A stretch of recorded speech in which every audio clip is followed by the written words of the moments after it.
अच्छा हिस्ट्री, ठीक है, यहाँ बायोलॉजी पढ़ाना है। चलो अभी इतिहास वाला बैच है ना। इतिहास में हम लोग क्या पढ़ रहे थे, मेडिवल ना, मध्यकालीन। इतिहास में हम लोग क्या पढ़ रहे थे, मध्यकालीन इतिहास, है ना, मध्यकालीन इतिहास में मध्यकालीन कल शुरू ही किए थे।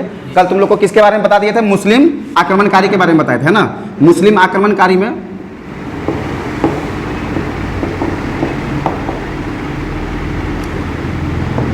आक्रमणकारी, ठीक है, मुस्लिम आक्रमणकारी में कल तुमको 4 मेन नाम लिखाए थे ना। कौन कौन सा नाम था भाई, रुक जाओ। 1 नंबर पे किसका नाम था, मोहम्मद बिन कासिम, ठीक है, मोहम्मद बिन कासिम। इसके बारे में पढ़ा दिए थे। 711 और 712, होल्ड करो, 711 और 712 दोनों के बारे में बता दिए थे ना।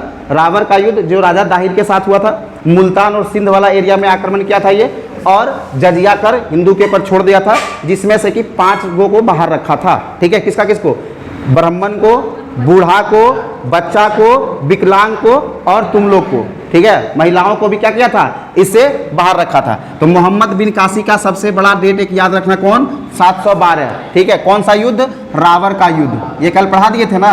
राजा किसके साथ, दाहिर के साथ। कौन सा एरिया था, सिंध वाला एरिया था, ठीक है। मुस्लिम आक्रमणकारी पढ़ाए थे, ठीक है। ये जो मोहम्मद बिन कासिम था, एग्जाम में तुमसे पूछेगा कि भारत पर होने वाला पहला मुस्लिम आक्रमणकारी, ठीक है, कहाँ का था, अरब का था, तुर्क का था, अफगानिस्तान का था, यानी अफगान का था, पाकिस्तान तो उस समय था ही नहीं, ठीक है, समझ रहा है ना। अफगान का था, कहाँ का था, ऐसा तुम सवाल करेंगे।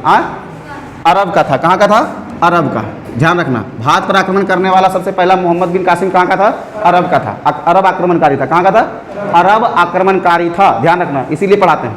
ध्यान रखना, इस चीज़ को गौर करना कि छोटा छोटा जो ऊपर नीचे चीज़ होता है ना, रिवीजन में उसको लेते लेते नया नया चीज़ भी निकाल देते हैं, इसलिए हमेशा क्लास को देखते रहना। रावर का युद्ध 712, जजिया कर, मुस्लिम के लिए कौन सा कर लगाया था, जकात, ठीक है। लेकिन जकात मैंडेटरी नहीं होता है, मुस्लिम के बारे में ये बोला गया है, और अभी भी जकात कर उनके लिए कंटिन्यू है, ठीक है। उसके लिए क्या है कि अपना धर्म का प्रचार प्रसार करने के लिए या अपना धर्म का उत्थान के लिए 2.5% क्या करना है, 2.5% जकात देना है। क्या देना है, जकात देना है, ठीक है। ये जो 2.5% जकात है किसको, सरकार को देगा, नहीं, वो अपना गरीब में बांटेगा। क्या करेगा, गरीब में। अपना कमाई का टोटल का 2.5%, कितना, अपना कमाई का टोटल का 2.5% क्या करना है, जकात देना है, जकात के रूप में देना है। अभी पंखा बंद करना चाह रहे हो, क्या ही नहीं रहा है, यही वाला है ना। हाँ चलो, अब अच्छा लग रहा है। अपना कमाई का 2.5% किसको देगा, ये मजा ले रही है पूरा।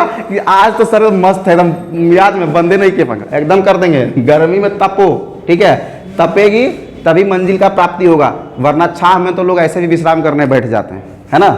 इसीलिए अपने गर्मी को तपाओ। एक भुट्टा जो तपा हुआ नहीं रहता है 10 रुपये किलो बिकता है, और वही आग में जब तप जाता है तो 20 रुपये या 15 रुपये पीस बिकता है, ठीक है ना। तो तपना सीखो, महंगा होना है तो तपना पड़ेगा। आइयो, आई नहीं कि फ्री में बिकने लगेंगे, इसलिए महंगा होना है तपना पड़ेगा। चाहती हो ना कि बिना डोरी का, बिना दहेज का शादी हो, तो नौकरी कड़कड़ा के लो, और नौकरी प्लस करेगी तो कोई फर्क नहीं पड़ेगा। नौकरी लेके बेरोजगार से भी कर लेगी तो दहेज लेगा, हिम्मत है उसमें लेने का। अब एक लड़की कभी भी नौकरी अगर ले ली ना तो जल्दी बेरोजगार से नहीं, लेकिन लड़की को चाहिए रोजगार लड़का। अगर वो बेरोजगार है चलेगा, लेकिन लड़का कैसा होना चाहिए, रोजगार वाला। आप बोले कि दहेज वाला प्रथा बहुत खराब है, अरे दहेज प्रथा खराब तुम लोग बना के रखियो ना। नौकरी वाला ढूंढवे मत करो नौकरी। अगर तुम बेरोजगार हो, बेरोजगार से ब्याह करो, कोई दिक्कत नहीं, ज़्यादा दहेज नहीं लेगा। ये सिस्टम जब चालू हो जाएगा ना तो धीरे धीरे दहेज खत्म हो जाएगा। नौकरी वाला नौकरी, अच्छा तुम अगर बन जाओ, मान लो SDM बन जाओ, BDO बन जाओ, अब तुम शादी करोगे वही रैंक का लड़का से, तो क्या दहेज मांगेगा तुमसे, उतना तुम कमाते रहेंगे महीना, दहेज मांगेगा। अब नौकरी ले लेगी अब कहेंगे बेरोजगार से ब्याह, नहीं सब बेरोजगार से तो हम नहीं करेंगे, लेकिन अगर तेरा नौकरी नहीं हुआ तो पापा हमारे लिए सरकारी नौकरी ढूंढ दीजिएगा। अब सरकारी नौकरी ढूंढेंगे तो पैसा तो लगबे नहीं करेगा। हाँ, लेवल में अपना शादी करो, दहेज खत्म। लेकिन नहीं चाहिए अपर, तो अपर है तो भरो, इंस्टॉलमेंट भरो, है कि नहीं। ये लोग मानसिकता देखो, यहाँ पे जब तक चेंजिंग नहीं होगा तो दहेज प्रथा समाप्त नहीं होगा। दहेज प्रथा समाप्त करने के लिए कानून बनाने की जरूरत नहीं है, जागरूक करने की जरूरत है कि नहीं। क्या लगता है कि जिसका लड़का का नौकरी नहीं, वो अपना जीवन यापन नहीं करता है क्या, उसका घर परिवार सुख शांति से नहीं खाता है। अरे दिल में प्यार बना के रखो, पैसे से तो सब कुछ खरीदा जा सकता है, लेकिन घर में शांति ना, अगर तुम्हारे घर में कलह नहीं हो, शांति नहीं हो, तो अंडरस्टैंडिंग का होना जरूरी है, जागरूक होना बहुत जरूरी है, ठीक है। तो अपने आप को जागरूक करो। 2 वक्त का रोटी है, सोना का रोटी थोड़ी खाना है। 2 वक्त का रोटी तो जुटा ही लेगा इंसान। मोहम्मद बिन कासिर, आते हैं हम लोग अभी क्वेश्चन पे। ये कहाँ का आक्रमणकारी था? अरब आक्रमणकारी था, ठीक है। कौन सा युद्ध? राबर दाहिर के साथ 712 ईस्वी, सिंध वाला एरिया में। उसके बाद तुमको पढ़ाए थे किसके बारे में? हाँ, इसके बारे में पढ़ाए थे, मोहम्मद गजनबी के बारे में। मोहम्मद गजनबी पढ़ाए थे ना।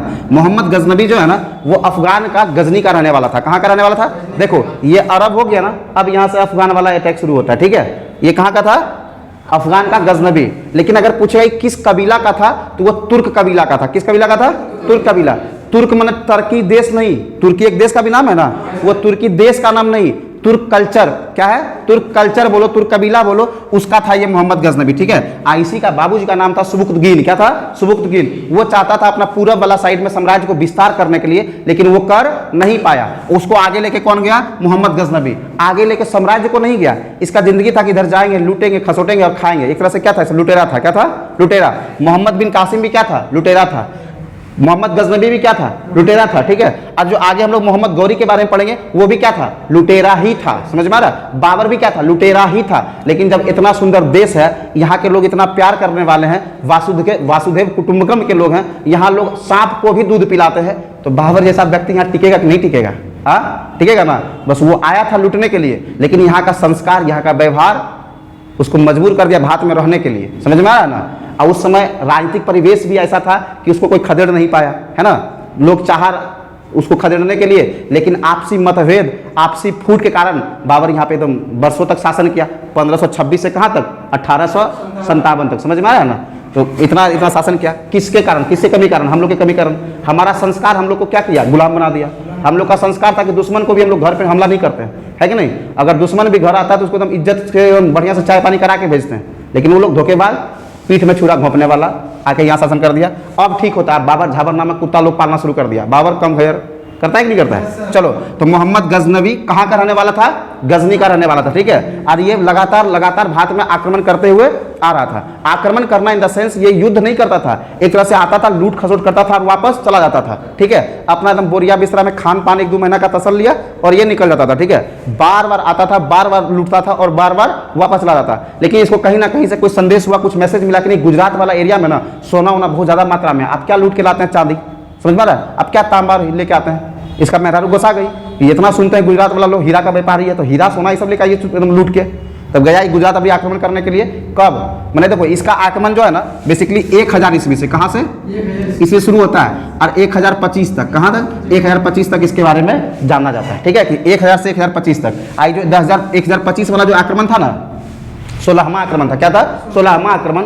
वो एकदम समझो कि सोमनाथ मंदिर को बर्बाद करने के लिए था। क्या था? सोमनाथ मंदिर। ये जब इसका जब 16वां आक्रमण हुआ था भारत में, जब ये लूटने के लिए आया था, सोना लूटने के लिए, तो गुजरात को पहले पूरा लूटा, लेकिन इसको उस तरह का सोना नहीं मिल रहा था जिस तरह का इसको इन्फॉर्मेशन मिल रहा था, छिटपुट टाइप का मिल रहा था। तो कोई इसको जानकारी दिया कि भाई यहाँ का सोना सब ना मंदिर में रहता है, यहाँ के सब लोग बहुत दानवीर होते हैं, जाके जितना भी सोना वोना होता है वो जाके मंदिर में क्या करते हैं? दान वगैरह करते हैं। तो जाके गया सोमनाथ मंदिर को क्या किया? पूरी तरह से लूट लिया। और जब लूटा तो वास्तविक में वहाँ पे बहुत सारा इसको सोना मिला। क्या मिला? बहुत सारा सोना मिला। और जब वहाँ से सोना लूट के जाने लगा, बोला अरे हम लूट खसोट के चल जाएंगे तो यहाँ मेरा खौफ नहीं होगा। खौफ पैदा करने के लिए क्या किया? सोमनाथ मंदिर को पूरा ध्वस्त करने लगा, मूर्ति को तोड़ दिया। तो मूर्ति को उर्दू में क्या बोलते हैं? बूत बोलते हैं। क्या बोलते हैं? बूत। और तोड़ना को सीकन कहते हैं, तो इसको बूत सीकन कहा जाता है। किसको? मोहम्मद गजनबी को, ठीक है। गजनबी को गजनी का रहने वाला था, इसलिए इसको मोहम्मद गजनी भी कहते हैं। क्या कहते हैं? गजनी। इसका नाम क्या है? गजनबी, लेकिन ये गजनी का रहने वाला है तो मोहम्मद गजनी कहते हैं। जैसे कोई झारखंड का रहने वाला तो झारखंडी कहते हैं, कहते हैं ना। बिहार का रहने वाला तो बिहारी कहते हैं, बंगाल का रहने वाला तो बंगाली कहते हैं, होता है ना। जैसे तुम्हारे समाज में अगर तुम झारखंड में रह रहे हो, तुम्हारे आसपास अगर कोई एगो बंगाली का घर है, उसका नाम कुछ हो XYZ, बोला चलो बंगालिया घर से मांग के ले आओ, बोलता है कि नहीं बोलता है? बोलता है ना। उसी तरह ये व्यक्ति है, ये जो ये इसका नाम है मोहम्मद गजनबी, लेकिन इसको मोहम्मद गजनी भी बोलते हैं। तो मोहम्मद गजनबी और मोहम्मद गजनी दोनों अलग अलग व्यक्ति नहीं है, एक ही व्यक्ति है। अगर मोहम्मद गजनी कोई बोल रहा है तो समझो उसका जगह को रिपीट कर रहा है। अफगान में गजनी एक क्या है? जगह है। समझ में आ रहा है? कोई दिक्कत, कोई प्रॉब्लम है इसमें? आइए 1025 में, कितना में? 1025 का इसका जो 16वां आक्रमण है, यही VVI होता है। सोमनाथ मंदिर पर ये क्या किया था? उस समय आक्रमण किया था, ठीक है। सोमनाथ मंदिर को ये लूट लिया था, ठीक है। ये जो 16वां आक्रमण जब ये 10-100 में सोना लूट के जा रहा था तो रास्ते में पंजाब और हरियाणा वाला एरिया में इसको जाट के साथ कुछ हो गया, इसको छिटपुट, क्या हो गया, छिटपुट, मतलब थोड़ा सा लड़ाई झगड़ा हो गया। जाट वाला सोचा ना कि बहुत सारा सोना लेके जा रहा है, थोड़ा बहुत हम भी इसे लूट लेते हैं, लेकिन गजनबी दिमाग वाला निकला, बोला नहीं, अभी मेरे पास क्या है, संपत्ति है, सोना है, अभी हम युद्ध वगैरह नहीं करेंगे। एकदम बच छटट के नहीं होता कि कभी कभी तुम्हारे पास 10 को मार्केट में घेर लिया है ना, तो तुमको अगर गाली गलौज भी कर रहा, तुम सर झुका के निकल जाएगा, अच्छा बेटा अभी गरिया लो, तुम्हारा मौका है, एक दिन मेरा भी वक्त आएगा। अब वही 10 गुण से कोई वो बेटा क्या तुम्हारा सत्संग में तुम लोग 10 हुए, तब क्या करेगा, दौड़ाएगा कि नहीं दौड़ाएगा? हाँ, वही कंडीशन था। इसको पहले अभी एकदम घेर रहा था जाट वाला, तो जाट वाला जब घेर रहा था तो ये लोग क्या किया कि सोना संपत्ति सब कुछ था इसके पास, बोला नहीं चलो पहले हम लोग अफगान, कहाँ चलो, अफगान, अब वहां जाएंगे, पहले अपना संपत्ति को रख लेंगे अच्छे से, वापस आके आक्रमण करेंगे। अब दोबारा आके इसके 17वां आक्रमण किया था, किसके विरुद्ध, जाटों के विरुद्ध। तो मोहम्मद गजनवी का 17वां आक्रमण किसके विरुद्ध था, जाटों के विरुद्ध था। उसके बाद धीरे धीरे इसका क्या होता है, खुद मृत्यु हो जाता है। उसके बाद 17वां आक्रमण तक ये भारत में करता है। कितना आक्रमण करता है, 17 आक्रमण, ठीक है, जिसमें से 16वां VVI और 17वां VVI जाटों के विरुद्ध। ये ध्यान रखना, किसके बारे में पढ़ रहे हैं हम लोग, है ना, ध्यान है ना सब चीज, ठीक है, वेरी गुड। अब आते हैं हम लोग किसके बारे में, गौरी के बारे में आते हैं। देखो गौरी का इतिहास क्या कहता है। गौरी यहाँ पे ये नहीं कि हम लोग बेसिकली एक बहुत हाईलाइटेड क्वेश्चन है जो बार बार हम लोग पढ़ते हैं, तराइन का युद्ध पढ़ते हैं ना। तराइन का युद्ध 1191 ईस्वी में मोहम्मद गौरी और किसके बीच हुआ था, पृथ्वीराज चौहान या पृथ्वीराज तृतीय, हम लोग बोले कोई फर्क नहीं पड़ता, दोनों एक ही व्यक्ति है, ठीक है, पृथ्वीराज चौहान या पृथ्वीराज तृतीय, समझ में आ रहा है, एक ही व्यक्ति है, कोई फर्क नहीं पड़ता है। तो हम लोग हमेशा पढ़ते हैं कि तराइन का प्रथम युद्ध और द्वितीय युद्ध दो हुआ 1191 1192 में, लेकिन क्या ये गौरी का पहला आक्रमण था, नहीं, इससे पहले भी गौरी आक्रमण किया था, ठीक है। गौरी का पहला आक्रमण जब हम लोग बेसिकली जो चर्चा में आया 1173-72 में भी किया है, लेकिन जो चर्चा में आया वो 1178 वाला आया। क्या आया था, 1178 वाला, समझ में आ रहा है। 1178 में वो भीम द्वितीय के समय में आक्रमण किया था, किसके समय में, भीम द्वितीय के समय में, और उस समय भी ये हार गया था, कौन, गौरी, ठीक है, उस समय भी हार गया था। हारने के बाद वापस चला गया ये अफगान, ठीक है। अफगान में ही एक जगह है, नाम है गौर, क्या नाम है, गौर, और उसी गौर को रिप्रेजेंट करता है मोहम्मद गौरी। क्या है, इसका नाम क्या है, मोहम्मद गौरी, ये जगह का नाम को रिप्रेजेंट करता है, लेकिन एक्चुअली में इसका नाम अगर पूछा जाएगा तो क्या है, मोइनुद्दीन मोहम्मद शाम। क्या नाम है, मोइनुद्दीन मोहम्मद शाम। मोहम्मद गौरी का नाम है मोइनुद्दीन मोहम्मद शाम, लेकिन हम लोग शॉर्टकट में इसको क्या कहते हैं, मोहम्मद गौरी। गौर का रहने वाला था तो गौरी, गजनी का रहने वाला था गजनी, ठीक है, मोहम्मद गजनी कहते हैं ना। अब मोहम्मद गौरी ये इसका नाम नहीं है, ये जगह को रिप्रेजेंट कर रहा है, क्या कर रहा है, जगह को रिप्रेजेंट कर रहा है, समझ में आ रहा है। इसका ओरिजिनल नाम क्या है, मोइनुद्दीन मोहम्मद शाम, ठीक है, कोई दिक्कत है, लेकिन हम लोग इसको क्या बोलते हैं, मोहम्मद गौरी, कोई दिक्कत है। पहला आक्रमण कब हुआ था, 1178 भीम द्वितीय के समय में, किसके समय में, भीम द्वितीय के समय में, कोई दिक्कत है। फिर ये धीरे धीरे करके आता है, और 1191 ईस्वी का, थोड़ा सा भारत का मैप देख लेना इसका हल्का सा,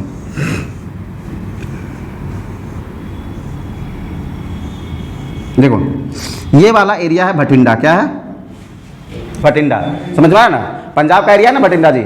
एशिया का सबसे बड़ा सैनिक छावनी कौन सा है, सैनिक नहीं, सैनिक कौन सा है, हाँ, एशिया का सबसे बड़ा सैनिक छावनी कौन सा है, कंटोनमेंट जोन, जिसको हम लोग कहते हैं, इंग्लिश में क्या बोलते हैं, कंटोनमेंट जोन, शॉर्टकट में केंट बोलते हैं, कहते हैं ना, केंट बोलते हैं ना। तो एशिया का सबसे बड़ा सैनिक छावनी कहाँ पे है, भटिंडा है, क्या है, भटिंडा। तो ये क्या किया, दोबारा 1191 ईस्वी में पंजाब वाला ये भटिंडा में ये घुस गया था, कौन, मोहम्मद गौरी। जब घुस गया मोहम्मद गौरी भटिंडा में, तब ये इंफॉर्मेशन मिला किसको, पृथ्वीराज को, किसको मिला, पृथ्वीराज चौहान को, ठीक है। अब पृथ्वीराज चौहान ये वाला एरिया में तुमको पढ़ाए थे, जयचंद था, पढ़ाए थे ना, मालवा वाला एरिया में कौन था, जयचंद था। ये दोनों बहुत घनिष्ठ मित्र था, कौन, पृथ्वीराज चौहान तृतीय और जयचंद, ये दोनों मिल के किसको हरा दिया, मोहम्मद गौरी को। पृथ्वीराज चौहान जयचंद की मदद से किसको हरा दिया, मोहम्मद गौरी को। अब दौड़ा के मारा 1191 ईस्वी में, कितना ईस्वी में, 1191 ईस्वी में। इसको कहते हैं तराइन का प्रथम युद्ध, क्या कहते हैं, तराइन का प्रथम युद्ध, ठीक है। तराइन का प्रथम युद्ध किसके किसके बीच में हुआ, मोहम्मद गौरी और पृथ्वीराज चौहान के बीच में। पृथ्वीराज चौहान को पीछे से मदद कौन कर रहा था, जयचंद कर रहा था, ठीक है, समझ में आया, कोई दिक्कत है। तराइन का प्रथम युद्ध 1193 ईस्वी में, इसमें क्या हुआ, मोहम्मद गौरी बुरी तरह हार गया। क्या हुआ, मोहम्मद गौरी बुरी तरह हार गया। और यहाँ क्या होता है ना, देखो भारत में जितने भी शासन करने वाले लोग थे, वो किस जाति से और किस बिरादरी से बिलोंग करता, डजंट किप्स मैटर, लेकिन ये लोग क्या करते थे, युद्ध का जो नियम होता था ना, उसको पालन करते थे, समझ में आ रहा है। मतलब सिंपल कहने का मतलब है कि अगर कोई राजा अपने आप को सरेंडर करता है तो ये लोग उसको मृत्यु दंड नहीं देते थे, ठीक है। जो सरेंडर करने के बाद सजा होता था, सजा के अकॉर्डिंग ही उसको सजा सुनाया जाता था। दोषी, जो भी दोषी है उसको उसके अनुसार ही सजा मिलता था, समझ में आया। लेकिन इन लोग में क्या था, ये सब गुण गौरी तौरी में नहीं था। ये सब पीठ पीछे छुरा मारने के लिए रेडी रहता था, ठीक है। तो जब ये मोहम्मद गौरी जब हार गया युद्ध में, तो पृथ्वीराज चौहान इनसे पूछा गया कि बोलो मार दिया जाए कि छोड़ दिया जाए। तो मतलब गिड़गिड़ाने लगा, हुजूर एकदम छोड़ दिया जाए, अब हम कभी भात पर नजर नहीं देखेंगे। वो बोला भात पर कभी भी नजर उठा के नहीं देखना, वरना तुम्हारा दोनों क्या करेंगे, नजर निकाल लेंगे, समझ में आया। और उसी समय 1191 में ये पृथ्वीराज चौहान का गलती था कि वो गौरी को छोड़ दिए, समझ में आया। ये वापस चला गया कहाँ पे, गौर, ठीक है। और उसी बीच में जयचंद की एक बेटी थी, क्या नाम था, कहीं पे संयुक्ता लिखता है और कहीं संयोगिता लिखेगा, तो स्पेलिंग एरर का हमरे पर रेज फिंगर नहीं करना। अब हम थोड़ा सा काम करेंगे इस पर, ठीक है, ध्यान रखना। कहीं पे संयुक्ता लिखेगा और कहीं पे संयोगिता लिखेगा, क्या लिखेगा, संयोगिता। तो संयोगिता का संयोग बोलो अच्छा नहीं था या उसका भाग्य अच्छा नहीं था, ये दोनों का एकदम क्या था, अफेयर चल रहा था। किसके किसके बीच में, जयचंद की बेटी संयुक्ता और पृथ्वीराज चौहान के बीच में, ठीक है, दोनों के बीच में अफेयर चल रहा था, ठीक है।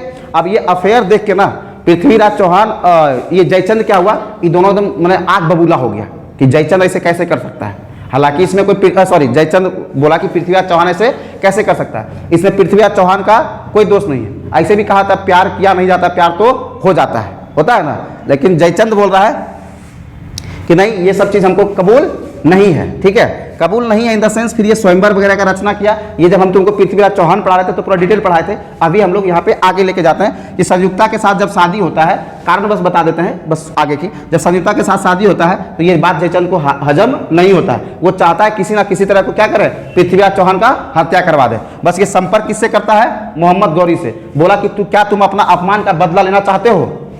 गौरी बोला बाप रे बाप, जयचंदवा है का, इकने से बदल गया। उस समय पृथ्वीराज को यही मदद कर रहा था, अभी बोलता है क्या तुम अपना अपमान का बदला लेना चाहते हो। इसका बदला मियाज हमको कुछ अच्छा नहीं लग रहा है, समझ में आ रहा है ना। तो मियाज में हो गया कि आप कुछ तो लगता है गड़बड़ है यहाँ पे। बोला हाँ हुजूर एकदम बदला लेंगे, क्या बात है, कुछ है क्या। बोला एकदम चलिए हम आपके साथ है युद्ध में। क्या है, जयचंद बोला कि हम क्या है, आपके साथ युद्ध में है, आप जाइए। उसका सारा जितना भी पृथ्वीराज चौहान का खुफिया जानकारी था सब किसको पहुंचा दिया, गौरी के पास, ठीक है। अब गौरी के साथ मिल के यहीं पे 1192 इसमें दोबारा तराइन का युद्ध होता है। क्या होता है, तराइन का दोबारा युद्ध होता है। तराइन क्या है, एक जगह है, क्या है, युद्ध का मैदान है। क्या है, युद्ध का मैदान। ये तराइन का मतलब नहीं समझना कि एकदम तर में भीतर में, वो वाला तराइन नहीं, ये हरियाणा वाला एरिया में पड़ता है, ठीक है, हरियाणा, ठीक है, ध्यान रखना। 1191 में कहाँ पड़ गया ये, तराइन का द्वितीय युद्ध हो गया, ठीक है, समझ में आया। तराइन का जब द्वितीय युद्ध हुआ 1192 ईस्वी में, इसमें क्या हुआ, पृथ्वीराज चौहान बुरी तरह हार गए। क्यों, क्योंकि धोखा कौन दे दिया, उनका मित्र, समझ लो, जयचंद उसको धोखा से हरवा दिया और गौरी क्या क्या है, इनको बंदी बना के ले गया और इनका हत्या कर दिया, ठीक है। किसका, पृथ्वीराज चौहान का, ठीक है। मोहम्मद गौरी का कहानी समझ गया। अब मोहम्मद गौरी जब पृथ्वीराज चौहान को हत्या कर दिया तो पंजाब वाला क्षेत्र पर अपना कब्जा जमा लिया ना। अब पंजाब का क्षेत्र पर कब्जा जमाया तो बोला अब दिल्ली भी हमारा होगा। क्या होगा, अब हम दिल्ली पर कूच करेंगे, क्या करेंगे, दिल्ली भी हमारा होगा। ये बात जयचंद को खटक गया कि बकुल हम तो बदला लेने के लिए इसको बुलाए थे यहाँ, ये तो पूरा शासन करने लगा, ये तो लुटेरा था, लूटने के लिए आता था, हमसे लूट के वापस चल जाएगा। ये बोला दिल्ली पर आक्रमण उचित नहीं है प्रभु, आप यहाँ से वापस जाइए, ठीक है। मोहम्मद गौरी बोला कि आप वापस जाइए। बोला पागल, तुम पे कौन भरोसा करेगा, तुम अपना दोस्त को, मित्र को मरवा दिया, तो तुम्हारे बात में कोई दम है, हम तुम्हारा बात मानेंगे, दिल्ली हमारा होगा, समझ में। ये बोला दिल्ली हमारा होगा तो हमसे युद्ध करना पड़ेगा। तो तुम कौन खेत का मूली है, जो यहाँ का योद्धा था उसको तुम निपटवा दिया है, अब तुम हमसे लड़ पाएगा, है ना। तो वहां पे 1194 ईस्वी में, कब, 1194 ईस्वी में, ठीक है, फिरोजपुर, आगरा के पास फिरोजपुर है। क्या है, फिरोजाबाद शहर तुम लोग नाम सुना है ना, हाँ, चूड़ी के लिए बहुत ज्यादा प्रसिद्ध है ना। तो वहां पे ही युद्ध हो गया, चंदावर का युद्ध, वहीं पे युद्ध का मैदान है चंदावर। क्या है, चंदावर, ठीक है, चंदावर का युद्ध किसके किसके बीच में हुआ, जयचंद और मोहम्मद गौरी। इसमें कौन हार गया, जयचंद प्लस गौरी के बीच में होता है ये युद्ध, ठीक है। इसमें हार गया कौन, जयचंद, और जीत गया कौन, देखो।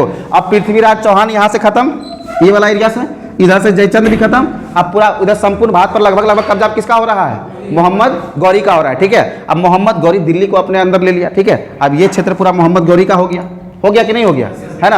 अब यहाँ से ये शासन करना शुरू करने वाला था, लेकिन ये एक्चुअली में यहाँ रहने नहीं आया था, ठीक है। अब जयचंद देखो यहाँ पे, जब ये वापस मोहम्मद गौरी आया था ना, इसके साथ 4 गो गुलाम आया था। क्या आया था, 4 गुलाम, ठीक है। उस गुलाम का नाम क्या था भाई साहब? आने वाला गुलाम का नाम था हॉल्ड कुतुबुद्दीन ऐबक, ठीक है। कुतुबुद्दीन ऐबक कुतुबुद्दीन ऐबक हो गया, ठीक है। एक था बख्तियार खिलजी, क्या था? बख्तियार खिलजी, ठीक है। एक का नाम था यालदोज, क्या नाम था? यालदोज। एक का नाम था कुबाजा, क्या नाम था? कुबाजा। देखो इतिहास में अगर गुलाम का नाम आ रहा हो, ये सब गुलाम था, किसका? मोहम्मद गौरी का। अब गुलाम का मतलब क्या तुम लोग अंडरस्टैंड करते हो, क्या समझते हो कि गुलाम का मतलब क्या होता है? हाँ, गुलाम का मतलब समझो कि अगर इतिहास में कोई गुलाम का नाम आ रहा है तो समझो कि बहुत योग्य व्यक्ति होगा। क्या होगा? योग्य व्यक्ति होगा। गुलाम का मतलब उस समय ये होता था कि जो योग्य व्यक्ति है ना, उसको सदा के लिए खरीद लो। क्या लो? सदा के लिए खरीद लो। जैसे मान लो एग्जाम्पल के तौर पर सुरेंद्र एक बहुत बढ़िया सेनापति है। अभी हम लोग जी रहे हैं कब? 14वीं शताब्दी 13वीं शताब्दी में, समझ जाना। ये नहीं कि हम लोग अभी 21वीं और 20वीं, ये वाला बात नहीं करना। अभी मान लो हम लोग 14वीं 13वीं शताब्दी में जी रहे हैं और सुरेंद्र बहुत बढ़िया सेनापति है, हम कहीं का राजा। तुम तो हमसे निचुअन रहेगा बाबू, तुमको राजा थोड़ी बना देंगे, ध्यान रखो। तो मान लो कि अच्छा सेनापति है, हम इसका योग्यता पर हमें कोई शक नहीं है। हम क्या करेंगे? इसको जिंदगी भर के लिए अपॉइंट कर लेंगे अपने लिए कि तुम एकदम मेरे घर में आ जाओ। तो वो कितना पैसा चाहिए, एक बार में इसको खरीद लेंगे, ठीक है। अब ये क्या करेगा? जिंदगी भर खटेगा। इसी को बोला गया गुलाम। क्या बोला गया? गुलाम। ये नहीं कि किसी को मार के गुलाम कर दे, जैसे अंग्रेज हमारे पर आके शासन कर रहा था, ऐसा गुलाम नहीं, ठीक है। योग्यता के बल पर सदा के लिए अपॉइंट हो जाना, दैट इज कॉल्ड गुलाम उस समय का, ठीक है। अभी भी होता है, अभी भी गुलाम होता है, लेकिन उसको कहते हैं कैंपस सिलेक्शन। क्या कहते हैं? या फिर कहते हैं हम लोग पैकेज, कि इतना पैकेज हमको सालाना इतना पैकेज मिला है। जैसे 3 साल का, 4 साल का, जैसे कोई IITian है, बात समझो, कोई डॉक्टरी कर रहा है, कोई IITian है, कोई MBBS कर रहा है, कोई MBA कर रहा है, ये सब कर रहा है ना। तो वहाँ पे जो तेज विद्यार्थी होता है ना, तेज विद्यार्थी को कैंपस में ही अलग अलग कंपनी के लोग वहाँ पे रोजगार मेला लगाते हैं, समझ में आ रहा है। और वहीं से उसको सिलेक्शन कर लेते हैं कि बढ़िया तेज को वहीं से छांट लेते हैं, उसको कहते हैं कैंपस सिलेक्शन। क्या कहते हैं? Campus selection. और उससे एग्रीमेंट करवाते हैं कि हम तुमको लेके जा रहे हैं, तुम 3 साल तक, 4 साल तक, 10 साल तक, जिसके साथ जैसा एग्रीमेंट हो, तुम किसी कंपनी के साथ काम नहीं कर सकते हो। हम तुमको सालाना 3 लाख का देंगे, कोई बोलेगा हम 6 लाख का देंगे, कोई बोलेगा हम 5 लाख का देंगे। जिसके साथ उसको उचित लगेगा वो अपना एग्रीमेंट करेगा, चल जाएगा। जब वो बॉन्ड के साथ बन जाएगा, जब एग्रीमेंट के साथ चल जाएगा, क्या वो 3 साल तक काम छोड़ पाएगा? क्या वो दूसरा कंपनी ज्वाइन करेगा? नहीं करेगा।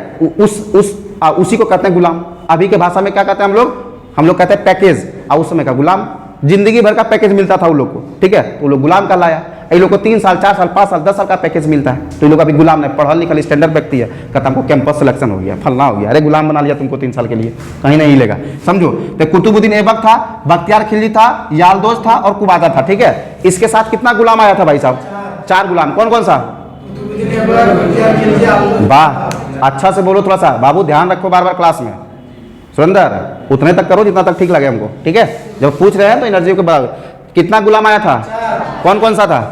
कुतुबुद्दीन ऐबक, बख्तियार खिलजी, यालदोज और कुबाजा, ठीक है। ये चारों गुलाम किसके साथ आया? मोहम्मद गौरी। मोहम्मद गौरी भी चंदावर तक का युद्ध तो कर लिया, कंप्लीट कर लिया ना 1206 ईस्वी में। कब? 1206 ईस्वी। ध्यान रखना ये डेट सब जो लिख रहे हैं ना, जितना डेट लिख रहे हैं समझ जाओ तुम्हारे एग्जाम पॉइंट ऑफ व्यू से बहुत बेबी आई है, इसलिए जितना भी डेट है उसको एकदम ध्यान से पढ़ना है। 1206 ईस्वी में हरियाणा में ये खोखर जनजाति होता था। कौन सा जनजाति? खोखर जनजाति, ठीक है। ध्यान रखना कौन जनजाति है? खोखर जनजाति, ठीक है। खोखर जनजाति के साथ इसका थोड़ा सा युद्ध वगैरह होता है और उसी में इसका हत्या हो जाता है। किसका? मोहम्मद गौरी का। तो मोहम्मद गौरी का मृत्यु कब हुआ? 1206 ईस्वी में। किसके विरुद्ध? तो खोखर जनजाति के विरुद्ध थोड़ा सा युद्ध करते हुए। समझ में आया? कोई दिक्कत है? यहाँ पे इसका जब हत्या होता है, और यही घटना, हत्या से पहले सुनो, ये जो कुतुबुद्दीन ऐबक है ना, ये मोहम्मद गौरी का बेटी को फंसा लिया रहता है, समझ में आया? अब बेटी को जब फंसा लिया तो बिहार उसी से न करेगा। अब गौरी बोला नहीं तो गुलाम इसे कैसे बिहार करवा लेंगे? ला बाबूजी, गुलाम का मतलब थोड़ी कि आपका गुलाम है, अरे गुलाम तो योग्यता पर न बना है, खरीदे ना आप, कहा कि योग्य व्यक्ति है। तो बोला हाँ बेटिया लगता है सयान हो गई, अच्छा गलत अब समझ लेती है। हम ही गलती जयचंद वाला नहीं करेंगे। जयचंद अपना बेटी का बिहार करवा देता तो क्या पृथ्वीराज चौहान मरता? अगर अच्छे से करवाता तो। अगर जयचंद को अगर ये चीज़ रिश्ता कबूल होता तो क्या गौरी भारत में आता? अब गौरी जब नहीं आता तो फिर ये क्या है? कुतुबुद्दीन ऐबक, बख्तियार खिलजी, यादोज कुबाजा, जो गुलाम वंश हम लोग दिल्ली पढ़ते हैं, गुलाम वंश पढ़ते हैं, खिल्ली वंश पढ़ते हैं, तुगलक वंश पढ़ते हैं, सैयद वंश पढ़ते हैं, लोधी वंश पढ़ते हैं, क्या ये सब होता? किसके कारण हुआ? जयचंद के घर में। धोखेबाज इंसान था जयचंद, धोखा दे दिया। समझ में आया? खैर इसके घर में बेटी होता है, उसको ये सब चीज़ का दर्द अच्छा से पता होता है कि एक बेटी किसी के साथ भाग के शादी करती है तो समाज में उसके बाप को किस नज़र से देखा जाता है, ये सब चीज़ को भी देखना बहुत ज़रूरी होता है। हम उस सिचुएशन से भाग के, जयचंद को तो धोखेबाज कहते हैं। आप देखो ना, कहीं ज़्यादा ऊपर नीचे कुछ बात होता है तो बोलता है जयचंद मत बनो। जयचंद एक तरह से सिंबल हो गया धोखेबाज का। समझ में आ रहा है? हाँ, कहता ज़्यादा जयचंद मत बनो तुम। अब ये नहीं समझ रहा है कि उस समय हो सकता है जयचंद का भी कोई मजबूरी होगा, इंटरनल बात है, समाज में मोच वाला बात है, इज्जत वाला बात है। तो किसी भी घर का अगर बेटी ऊपर नीचे कुछ करती है तो वास्तविकता ना घर का बेटी को घर का इज्जत बोला गया है, घर का बेटी के महिलाओं को घर का इज्जत बोला गया है ना। हाँ, होल्ड, घर का हम क्या समझा रहे हैं उसको समझो। इज्जत का मतलब महिला होता है कि नहीं होता है, और जिम्मेदारी का मतलब पुरुष है ना। जैसे दो महिला अगर आपस में लड़ गई तो महिला सोचती है ना कि इसके घर में जो इनकम करने वाला जिम्मेदार पर्सन है उसी को खा जाए, कहेगा बेटखौकी, मंगधौनी, फलना, कौन कौन दो तीन को गाली देगी, है कि नहीं? तो बेटवा मर जाएगा। समझ में आ रहा है ना? तो मंगधौनी बोलेगा मतलब तुम मरेगी, तेरा हस्बैंड मरेगा, सॉरी, मतलब उसका घर का आर्थिक स्थिति से कमजोर करने के लिए गाली देगी।